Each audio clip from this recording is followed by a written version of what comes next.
আসসালামু আলাইকুম। আমি Mohammad Faruk Hossain, register pharmacist, Bangladesh pharmacy council.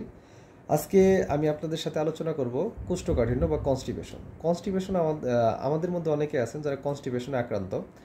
তো কনস্টিপেশন হচ্ছে হেলিকোব্যাক্টেরিয়া পাইলোরি নামক ব্যাকটেরিয়ার সংক্রমণের একটি সাধারণ লক্ষণ হচ্ছে কোষ্ঠকাঠিন্য বা কনস্টিপেশন।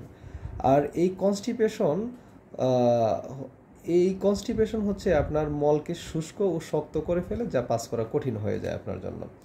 আর কোন কোন খাবারগুলো কনস্টিপেশনে অবদান রাখতে পারে, সেই খাবারগুলোর মধ্যে আপনার উচ্চ চর্বিযুক্ত খাবার মেইনলি, যেমন তেল, মাখন, পনির, এগুলো অবদান রাখতে পারে কনস্টিপেশনের জন্য।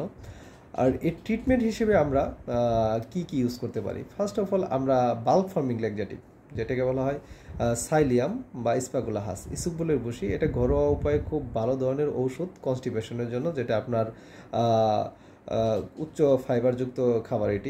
এটা আপনার কনস্টিপেশনকে খুব তাড়াতাড়ি কনস্টিপেশন থেকে আপনাকে মুক্ত করে দিতে পারে। আর সেকেন্ড হচ্ছে মিথাইল সেলুলোজটা আপনি খেতে পারেন। আর ইনসুলিনটা হচ্ছে বালফর্মিং ল্যাক্সেটিভ হিসেবে কাজ করে। এটা প্রেগনেন্ট এবং বৃদ্ধ পেশেন্টের জন্য খুবই সেফ। আরেকটা হচ্ছে আপনি অসমোটিক ল্যাক্সেটিভ হচ্ছে যেমন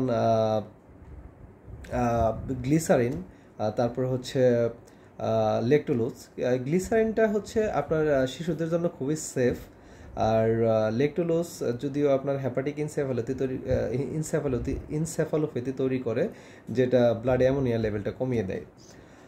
আর একটা হচ্ছে কি স্টিমুলেন্ট ল্যাক্সেটিভ হচ্ছে ক্যাস্টর অয়েল, সেনা, বিসাকোডাইল, তারপর হচ্ছে সোডিয়াম পিকোসালফেট। এখন বিসুকোডাইল আর সেনা এটা হচ্ছে ক্যাথারটিক ইফেক্ট দেবে, কিন্তু ক্যাস্টর অয়েলটা প্রেগনেন্ট ওমেনরা কখনো ইউজ করবেন না, কেননা এটা কন্ট্রাইন্ডিকেশন করতে পারে। Thank you. আসসালামু আলাইকুম।